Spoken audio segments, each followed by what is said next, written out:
जय हिंद दोस्तों, स्वागत है आप सभी का पहचान परिवार में। चलिए अगली क्लास हमारी आज फिर देखेंगे हम स्टैटिक जीके देख रहे हैं। आपके एग्जाम जो आने वाले हैं संभावित, उसमें आपके यहाँ से प्रश्न अवश्य ही फंसेंगे। आप लोग क्या करेंगे, तैयारी करते रहेंगे। चलिए देखेंगे, आज हमारी दूसरी क्लास है हमारी स्टैटिक जीके की। 40 प्रश्नों की श्रृंखला है, आप लोग जुड़े रहेंगे, साथ देंगे। देखेंगे पहला प्रश्न क्या है। भारत के संविधान का कौन सा अनुच्छेद भारत के नागरिकों को संवैधानिक उपचार प्रदान करता है। ठीक है, जो आपका मतलब कौन सा अनुच्छेद है जिसमें जो भारत के नागरिकों को संवैधानिक उपचार प्रदान करेगा। ऑप्शन है आपका अनुच्छेद 45 है, अनुच्छेद 19 है, अनुच्छेद 32 है, अनुच्छेद 54 है। तो संवैधानिक उपचार जो बात करता है अनुच्छेद 32 में। ठीक है, ऑप्शन आपका सी इसमें सही होगा। इसी को आपके भीमराव अंबेडकर जी ने क्या कहा है, संविधान की आत्मा कहा है। ठीक है, बात करें अनुच्छेद 45 में क्या है, तो 6 वर्ष तक के बच्चों को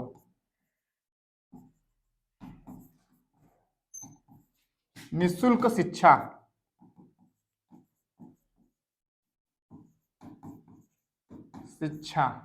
ठीक है। और अनुच्छेद 19 में आपकी 6 प्रकार की स्वतंत्रता दी गई है, जिसमें आप कह सकते हैं स्वतंत्रता है आपको घूमने की, स्वतंत्र आपके अभिव्यक्ति करने की। ठीक है, पहला आप इसमें देखेंगे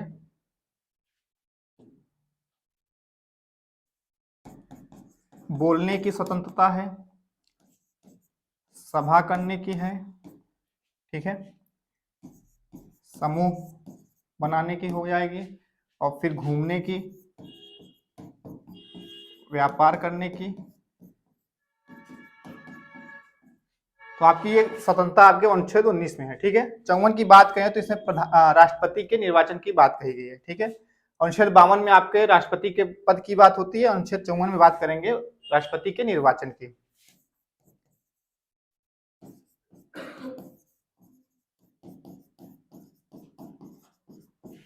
आपका ऑप्शन इसमें सी सही है, अनुच्छेद 32।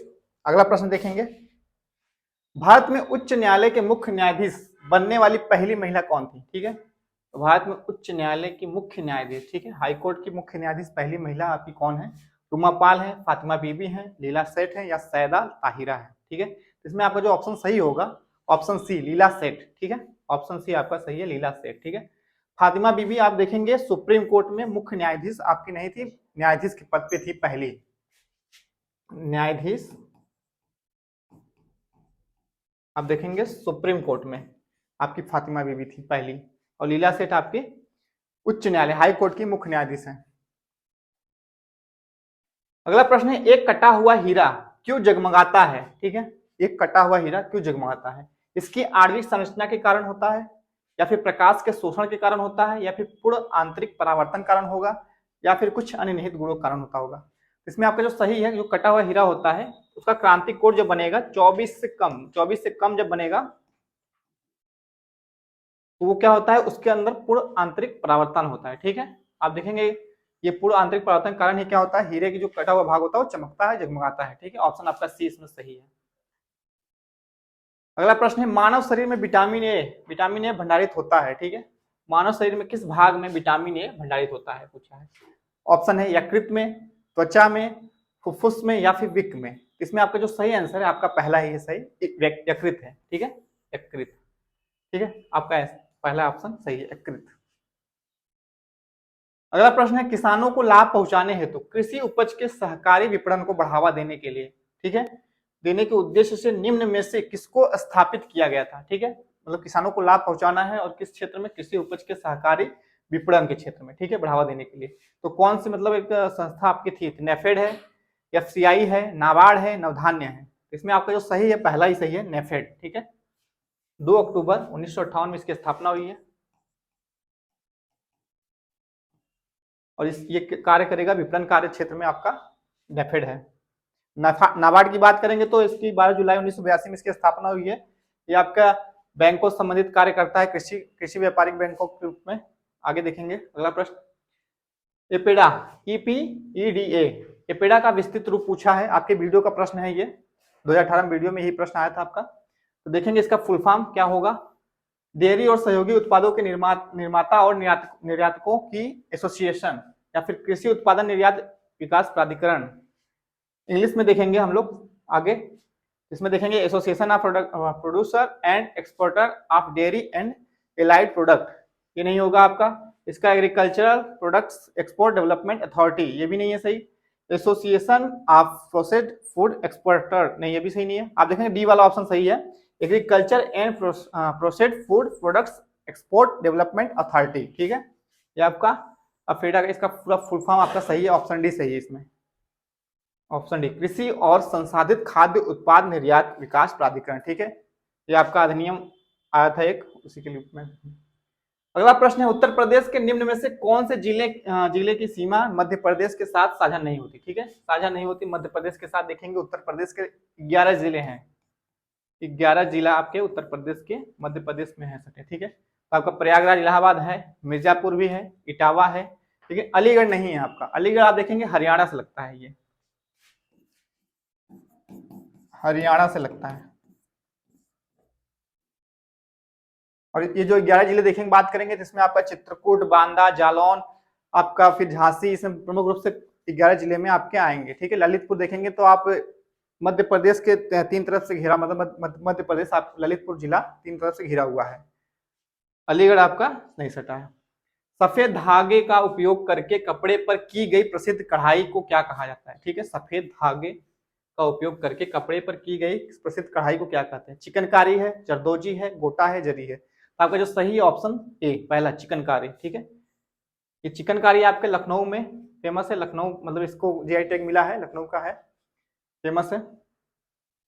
अगला प्रश्न है दिवाली के दौरान बुंदेलखंड के अहिर समुदाय द्वारा कौन सा नृत्य किया जाता है, ठीक है। तो दिवाली के दौरान बुंदेलखंड के अहिर समुदाय द्वारा कौन सा नृत्य किया जाता है? तो छपेली है, पाई डंडा है, भगोड़िया है, नटवाड़ी है। इसमें देखेंगे जो सही है आपका बी ऑप्शन पाई डंडा, ये दिवाली के समय अहिर समुदाय के लोग करते हैं बुंदेलखंड में, ठीक है। ये आपके एक श्री कृष्ण से जुड़ा हुआ एक नृत्य है, उनके मतलब बचपन के जो लीलाएं थी उसके संपूर्ण में इसमें नाचा जाता है, ठीक है, पाई डंडा। अगला प्रश्न है उत्तर प्रदेश में कौन से शहर को चर्मोद्योग, चमड़ा उद्योग जिसे कह सकते हैं, राजधानी के रूप में जाना जाता है? उत्तर प्रदेश में कौन सा शहर है? तो आगरा है, इटावा है, कानपुर है, सीतापुर है। इसमें जो आपका सही है चमड़ा उद्योग के फेमस ग्रुप में देखेंगे कानपुर, ठीक है। यहाँ पे चमड़े के सामान बहुत फेमस है, यहाँ पे चमड़े के सामान बनाए जाते हैं, ठीक है। चमड़ा उद्योग आपका कानपुर में फेमस है। आगे है अगला प्रश्न 1943 में JW माछली और जे प्रेसेपर एकर्ट, ठीक है, दो लोग हैं JW माछली और जे प्रेसेपर एकर्ट द्वारा बिना किसी भी यांत्रिक हिस्सों के बनाए गए पहले कंप्यूटर को क्या कहा गया था, ठीक है। ये भी प्रश्न आपके वीडियो 2018 में पूछा है, ठीक है। तो देखेंगे क्या कहा गया, इनियाक है, मार्क सेकंड है, मार्क फर्स्ट है, इडवाक है, ठीक है। तो इसमें जो कहा गया था इनियाक, ऑप्शन पहला ही सही है, इनियाक कंप्यूटर, ठीक है। जो कंप्यूटर बनाए थे लोग इनियाक कहते हैं, ठीक है।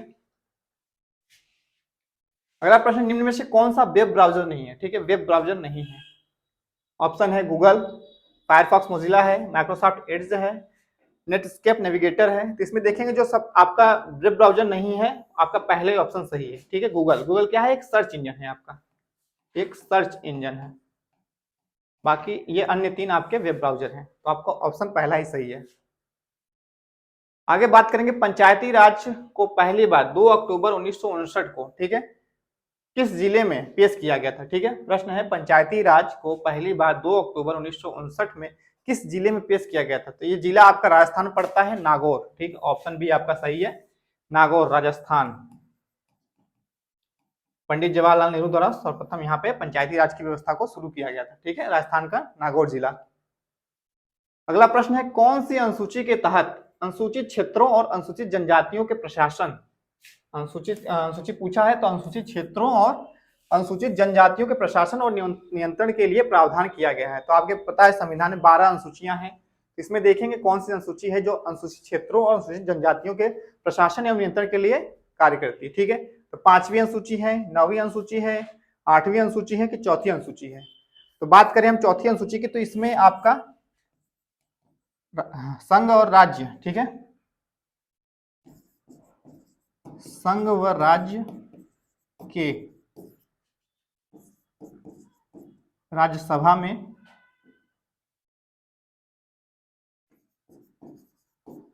में प्रतिनिधित्व की बात करता है, प्रतिनिधित्व। आपकी अनुसूची चौथी है ये। 8वीं अनुसूची में आपके 22 भाषाओं का उल्लेख है, 22 भाषाओं का उल्लेख है 8वीं अनुसूची में। 9वीं अनुसूची बात करेंगे तो प्रथम संविधान संशोधन 1951, संविधान संशोधन आपका 1951 वाला, ठीक है। क्या हुआ था इसमें, आपकी जो संपत्ति का अधिकार वाला बात था, इसमें आया था आपका एक भूमि संपत्ति के अधिग्रहण से संबंधित था, संपत्ति के अधिग्रहण से संबंधित था, ठीक है। संपत्ति के अधिग्रहण से संबंधित था। अब बात करेंगे 5वीं अनुसूची, तो आपकी 5वीं अनुसूची में चर्चा की गई है कि अनुसूचित क्षेत्रों और अनुसूचित जनजाति के प्रशासन एवं नियंत्रण के बारे में, ठीक है। तो आपका ऑप्शन पहला ही सही है। अगला प्रश्न है भारतीय संविधान का भाग 2 किससे संबंधित है, ठीक है। तो ऑप्शन देखते हैं, नागरिकता है, मौलिक अधिकार है, राज्य के नीति निर्देशक सिद्धांत है आपके, और संघ है। इसमें भाग 2 पूछा है तो भाग 2 चर्चा करेंगे किसमें है, तो पहला ही ऑप्शन सही है, नागरिकता। ये आपका भाग 2 संबंधित है। मौलिक अधिकार की बात करेंगे तो आपके भाग 3 में आएगा, भाग 3। नीति निर्देशक तत्व तो भाग 4 में है आपका, और जो संघ है आपका भाग 5 में। संघ और राज्य क्षेत्र का विस्तार की बात करें तो भाग 1 में आता है, अलग से बात करेगा संघ और राज्य की अलग बात करें तो भाग 5 में आपका संघ आएगा और भाग 6 में आपके राज्य आएंगे, ठीक है। इसमें अनुच्छेदों की बात करेंगे हम तो यहाँ पे भाग 3 में आप मौलिक अधिकार देखेंगे तो 12 से 35 तक आपके अनुच्छेद मौलिक अधिकार में आते हैं। उसके बाद आप देखेंगे 36 से आपके 51 तक जाएंगे आपके नीति निर्देशक तत्व में, और 51 से आगे देखेंगे 52 से आपका 151 तक आपके संघ में कार्यपालिका विधायिका संबंधित सब आते हैं, ठीक है। तो आप देखेंगे ऑप्शन भाग 2 आपका नागरिकता जो संबंधित है, ऑप्शन ए, ठीक है। आगे चलेंगे, अगला प्रश्न देखेंगे, भारतीय संविधान के किस अनुच्छेद के तहत उपराष्ट्रपति का चुनाव होता है, ठीक है। उपराष्ट्रपति का चुनाव पूछा है किस अनुच्छेद के तहत होता है, तो अनुच्छेद 54 हम चर्चा कर चुके हैं अभी कि इसमें आपका राष्ट्रपति के चुनाव की बात होती है, राष्ट्रपति का चुनाव, निर्वाचन जिसे कह सकते हैं। अनुच्छेद 63 में उपराष्ट्रपति के पद की बात होती है, उपराष्ट्रपति के पद की बात होती है। 74 में बात करेंगे तो मंत्री परिषद है, क्या है, मंत्री परिषद। और 75 में आप देखेंगे तो आपके प्रधानमंत्री की बात करता है, और अनुच्छेद 66 जो आपका है यही सही है आपका उपराष्ट्रपति के चुनाव से संबंधित, ठीक है। ऑप्शन डी आपका सही है, उपराष्ट्रपति के चुनाव से संबंधित। अगला प्रश्न है, भारत के राष्ट्रपति द्वारा चरित्र को बदले बिना, ठीक है, भारत के राष्ट्रपति द्वारा चरित्र को बदले बिना सजा की मात्रा को कम करना, ठीक है। अनुच्छेद 72 में ये चर्चा हुई है। इसमें क्या कहा जा सकता है कि चरित्र को बदले बिना ही सजा की मात्रा को, एक मतलब कि उसमें आता है शब्द परिहार होता है, आपका प्रविलंबन होता है, क्षमादान होता है, दंड विराम होता है। इसमें क्या सही होगा, चरित्र को बदले बिना सजा की मात्रा को कम करना है, क्षमादान ऑप्शन है, दंड विराम है, मोहलत देना, विनियम देना। तो ये आपके ये सब तो नहीं है दोनों, इन दोनों में आप देखेंगे तो क्षमादान होगा, ऑप्शन ए आपका सही है, ठीक है, क्षमादान। चलिए आगे देखेंगे, अगला प्रश्न हमारा, पटाखा, पटाखा किस देश की मुद्रा है पूछा है। प्रश्न है पटाखा किस देश की मुद्रा है, ऑप्शन है आपका पनामा, मकाऊ, लाओस, मैक्सिको। तो इसमें आपका जो सही आंसर है पटाखा आपकी मकाऊ देश की मुद्रा है, कहाँ की, मकाऊ, ऑप्शन सी आपका सही है, ठीक है। पनामा में देखेंगे, पनामा में चलता है बिल्बोआ, लाओस में लाओ कीप, और मैक्सिको में पीसो। अगर बात करें अपने भारत की तो भारत और नेपाल, भारत नेपाल आपके पाकिस्तान, पाकिस्तानी रुपया, और श्रीलंका में भी रुपया चलता है। और फिर आप देखेंगे इंपॉर्टेंट है म्यांमार, क्यात, यहाँ की मुद्रा क्या है, क्यात है। भूटान, भूटान की मुद्रा गुल्ट्रम, बांग्लादेश की बात करेंगे, बांग्लादेश, यहाँ का मुद्रा जो है टका, ठीक है, टका। चीन में देखेंगे, चीन में युआन या युआन चलती है। और जापान की बात करेंगे, जापान एनन। यहाँ के प्रमुख रूप से देशों की मुद्राएं हैं, डॉलर चलता है, अमेरिका, कनाडा आपके प्रमुख रूप से, स्विट्जरलैंड, इन देशों में। तो इंपॉर्टेंट है, पूछता है एग्जाम में देश संबंधित मुद्रा क्या है, राजधानी क्या है, तो सब आप लोग देखते रहेंगे। आगे बढ़ेंगे। अगला प्रश्न है, कौन सा जलाकाय अंडमान द्वीप को निकोबार द्वीप से अलग करता है? ठीक है, जलाकाय की बात कर रहा है, डिग्री चैनल दिया है इसमें, 6 डिग्री है, 8 डिग्री है, 9 डिग्री है, 10 डिग्री है। तो हम बात करेंगे अंडमान द्वीप और निकोबार द्वीप को अलग करता है। ठीक है, तो हम देखेंगे भारत के दक्षिण में, भारत के दक्षिण में, वो भी आपके पूर्व साइड में देखेंगे, प्रायद्वीप, भारत प्रायद्वीप के पूर्वी साइड में आपके अंडमान निकोबार द्वीप समूह है। ठीक है, तो यहाँ पे देखेंगे जो 10 डिग्री चैनल आपका है, ऊपर आपका अंडमान है, ये आपका अंडमान है, और नीचे वाला निकोबार है। ठीक है,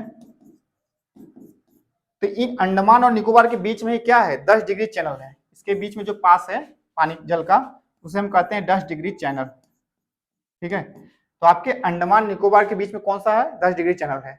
बात करें हम 8 डिग्री और 9 डिग्री की बात करें, तो आप देखेंगे एक देश है आपके यहाँ पे मालदीव, द्वीपों का समूह ये भी है, और आपका केंद्र शासित राज्य यहाँ पे देखेंगे लक्षद्वीप, और एक यहाँ बड़ा द्वीप है आपका मिनिकॉय।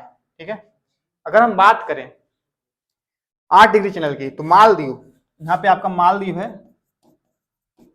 मालदीव और मिनिकॉय, इसके बीच में जो चैनल है उसे हम कहते हैं 8 डिग्री चैनल। ठीक है, और जो 9 डिग्री चैनल है वो मिनिकॉय और लक्षद्वीप के बीच में है, 9 डिग्री चैनल। 9 डिग्री चैनल आपका मिनिकॉय और लक्षद्वीप के पास है। ऑप्शन आपका इसमें सही है, अंडमान निकोबार द्वीप समूह के लिए 10 डिग्री चैनल, ऑप्शन डी सही है। आगे बढ़ेंगे, अगला प्रश्न देखेंगे, रोहतांग दर्रा भारत के किस राज्य में स्थित है? रोहतांग दर्रा भारत के किस राज्य में स्थित है? ऑप्शन है हिमाचल प्रदेश है, जम्मू और कश्मीर है, उत्तराखंड है, सिक्किम है। तो देखेंगे यहाँ पे जो रोहतांग दर्रा आपका है, पहला ऑप्शन सही है, हिमाचल प्रदेश। ठीक है, हिमाचल प्रदेश। यहाँ पे कौन कौन से और दर्रे हैं? सीप किला है, सीप किला दर्रा यहीं पे है। जम्मू कश्मीर की बात करेंगे, यहाँ पे जम्मू कश्मीर में आपके बनियाल हो जाएगा, बनियाल हो जाएगा, बनियाल, बुर्जिला, पीर पंजाल, काराकोरम, ये प्रमुख रूप से आप देखेंगे जम्मू कश्मीर में है। ठीक है, उत्तराखंड में बात करेंगे तो यहाँ पे नीति है, नीति दर्रा आपका है, नीति, माना दर्रा यहाँ पे है, और लिपुलेख, ये दर्रा आपके उत्तराखंड में है। सिक्किम की बात करेंगे तो यहाँ पे नाथुला और जेलेपला दो प्रमुख रूप से दर्रे हैं, नाथुला, जेलेपला।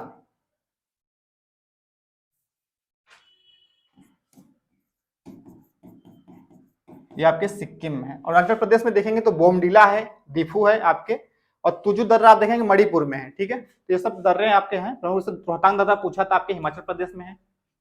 आगे बढ़ेंगे, 1857 के विद्रोह के प्रसिद्ध नेताओं में से एक तात्या टोपे, ठीक है, तांतिया टोपे भी लिखा है, तात्या टोपे को अंग्रेजों ने 1859 में कहां पे फांसी दी थी? ठीक है, आपके 1857 जो विद्रोह हुआ था उसमें तात्या टोपे आपके जो थे ग्वालियर के यहाँ से नेता नेतृत्व किए थे 1857 क्रांति में। तो इनको कहां पे फांसी दी गई थी? तो शिवपुरी, मध्य प्रदेश के शिवपुरी में। ठीक है, ये आपके जब 1857 में क्रांति हुई थी उस समय वहां से जब असफल रहे तो ये चले गए थे नेपाल। नेपाल में एक जमींदार इनका मित्र था, उन्हीं के मतलब कि विश्वासघात से पकड़ा गए थे और फिर इनको शिवपुरी मध्य प्रदेश में लाके फांसी दे दी गई थी। ठीक है, तो शिवपुरी आपका ऑप्शन सही है, शिवपुरी मध्य प्रदेश में तात्या टोपे को फांसी दी गई थी।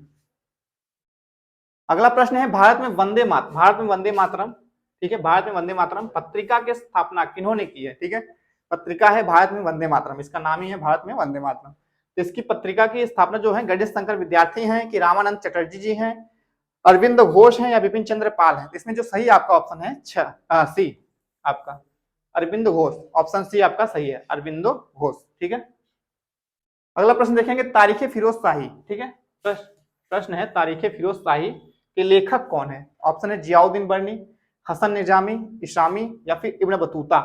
इसमें देखेंगे आप ऑप्शन पहला ही सही है, जियाउद्दीन बर्नी। ठीक है, तारीख फिरोज शाही लिखे हैं। रेहला नाम की पुस्तक आपके Ibn Battuta, Rihla, Ibn Battuta जो मोरक्को एक यात्री था, आया था भारत, वो लिखा है रेहला। ठीक है, अगला प्रश्न देखेंगे, कनिष्क प्रथम के शासन काल के दौरान कौन से प्रसिद्ध आयुर्वेद विद्वान रहता था, मतलब रहते थे? आयुर्वेद विद्वान पूछा है, ठीक है, चिकित्सा संबंधित। तो पराशर, सुश्रुत या फिर चरक या फिर धन्वंतरी, ठीक है। तो देखेंगे जो आपके कनिष्क के प्रथम शासनकाल के दौरान जो आपके थे आयुर्वेद चिकित्सक, उनका नाम था चरक, ठीक है, चरक। धन्वंतरी जो थे आपके, ये विक्रमादित्य, राजा विक्रमादित्य के शासन मतलब दरबारी में थे, विक्रमादित्य, राजा विक्रमादित्य, ठीक है। और सुश्रुत की बात करें, सुश्रुत की, तो ये आपके शल्य चिकित्सा के जनक हैं, शल्य चिकित्सा के जनक हैं,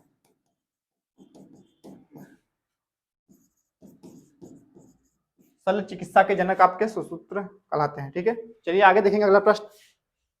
महाभारत में वर्णित कुरुक्षेत्र की लड़ाई, ठीक है, कितने दिन तक लड़ी गई थी? आप देखेंगे ऑप्शन 16 दिन है, 20 दिन है, 18 दिन है, 24 दिन है। तो देखेंगे महाभारत में 18 पर्व होते हैं, ठीक है, उसी हिसाब से हम देखेंगे 18 दिन। ऑप्शन आपका सी सही है, 18 दिन। अगला प्रश्न है हड़प्पा सभ्यता के एक हिस्से, ठीक है, लोथल की खुदाई की खोज किसने की थी? ठीक है, तो ऑप्शन है आपका दयाराम साहनी, राखलदास बनर्जी, आर.एस. बिष्ट। इसमें देखेंगे जो आपके लोथल की खुदाई जो किए थे आपके, ऑप्शन सी एस.आर. राव, ठीक है, ये आपके लोथल की खुदाई किए थे। दयाराम साहनी की बात करेंगे तो ये आपके किए थे हड़प्पा की। राखलदास बनर्जी की बात करेंगे तो मोहनजोदड़ो, मोहनजोदड़ो,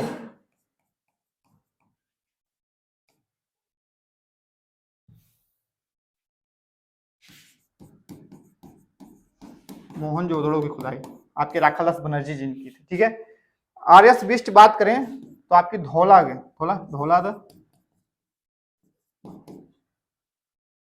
धौलावीर और बनावली, दो जगह खुदाई आपके आर.एस. विशिष्ट ने किया था, ठीक है। तो ऑप्शन आपका जो सही है लोथल खुदाई, एस.आर. राव।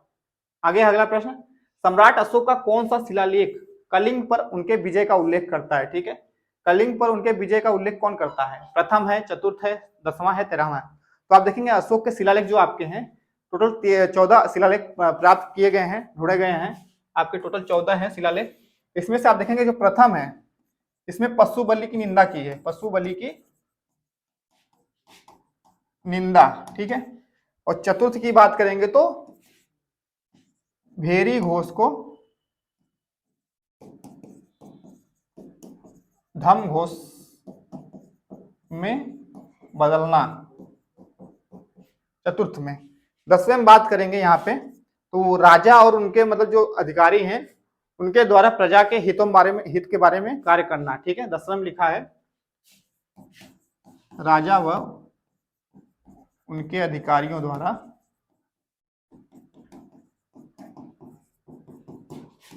प्रजाहित के बारे में, ठीक है। और जो आपका देखेंगे 13वां में जो आपका है कलिंग विजय 13वें में ही उल्लेख मिलता है। तो ऑप्शन आपका डी सही हो जाएगा, ठीक है, ऑप्शन डी। कलिंग विजय जो उनकी हुई है वो 13वें अभिलेख में इसका उल्लेख मिलता है अशोक के, ठीक है। चलिए अगला प्रश्न देखेंगे। ज्ञान प्राप्त के बाद, ठीक है, ज्ञान प्राप्त के बाद गौतम बुद्ध है, गौतम बुद्ध को किस रूप में जाना जाएगा? ठीक है, तो ऑप्शन है जीन, बुद्ध, ज्ञान या बोधि। इसमें देखेंगे जीन जो महावीर स्वामी थे उनको, महावीर स्वामी को जैन धर्म के संस्थापक जिसे हम कहते हैं तो उनको हम जीन कहते हैं, ठीक है। और बुद्ध, यही ऑप्शन आपका सही है बी, ठीक है। तो ज्ञान प्राप्त के बाद गौतम को बुद्ध के नाम से जानते थे, गौतम बुद्ध इसलिए उनका पूरा नाम था, ठीक है, ऑप्शन बी आपका सही है। अगला प्रश्न है अकबर के शासन में, ठीक है, महाभारत का फारसी भाषा में अनुवाद किया गया वह किस नाम से जाना जाता है? ठीक है, तो ऑप्शन है आपका इकबाल नामा है, रज्मनामा है, अकबरनामा है, सकीनत उल औलिया है। इसमें देखेंगे जो महाभारत है उसको फारसी भाषा में अनुवाद किया गया था तो उसको कहते थे रज्मनामा, ऑप्शन बी आपका सही है, रज्मनामा, ठीक है। आगे देखेंगे अगला प्रश्न, भारतीय संघ के संस्थापक, इंडियन एसोसिएशन, ठीक है, भारतीय संघ के संस्थापक कौन है? दादा भाई नौरोजी हैं, बाल गंगाधर तिलक हैं, ए.ओ. ह्यूम है या फिर सुरेंद्र नाथ बनर्जी, ठीक है। तो इसमें देखेंगे भारतीय संघ के जो संस्थापक थे आपके, ऑप्शन डी सही है, सुरेंद्र नाथ बनर्जी, ठीक है। ये ओ ह्यूम की बात करेंगे तो भारतीय राष्ट्रीय कांग्रेस 1885, भारतीय राष्ट्रीय कांग्रेस, ठीक है, आपका ऑप्शन सही है डी, सुरेंद्र नाथ बनर्जी। अगला प्रश्न है महात्मा गांधी के राजनीतिक गुरु थे, कौन थे? मदन मोहन मालवीय, बाल गंगाधर तिलक, लाला लाजपत राय या फिर गोपाल कृष्ण गोखले? तो ये बहुत ही आसान प्रश्न है। महात्मा गांधी के जो राजनीतिक गुरु थे गोपाल कृष्ण गोखले, ठीक है, ऑप्शन डी। अगला प्रश्न है परमाणु ऊर्जा हेतु भारी जल संयंत्र, ठीक है, परमाणु ऊर्जा हेतु भारी जल संयंत्र अधोलिखित में से किस स्थान पर नहीं है? नहीं है पूछा है, तो आप देखेंगे इसमें ऑप्शन क्या है, कलपक्कम है, हाजीरा है, थाल है, तुतिकोरिन है, ठीक है। तो आप देखेंगे हाजीरा, थाल, तुतिकोरिन और देखेंगे तलचर उड़ीसा का, ये सब क्या है आपके परमाणु ऊर्जा जो भारी जल संयंत्र यहाँ ये है, लेकिन कलपक्कम में आपका परमाणु ऊर्जा भारी जल वाला नहीं है, ठीक है, ऑप्शन आपका पहला ही सही है, कलपक्कम। चलिए सूची 1 को सूची 2 से मिलान करते हैं, देखते हैं। एक तरफ लिखा है खनिज, एक तरफ देश, इसमें मिलान करना है। देखेंगे कहाँ पे किस देश में प्रमुख से है खनिज। चांदी, चांदी की बात करेगा तो मेक्सिको। अभ्रक, अभ्रक भारत में सबसे ज्यादा है। लोयस्क देखेंगे तो रूस। और तांबा की बात करेंगे तो आपका चिली, ठीक है, तांबा चिली। चिहिया लुआन यहाँ के एक खान है प्रसिद्ध रूप से तांबा के चिली में।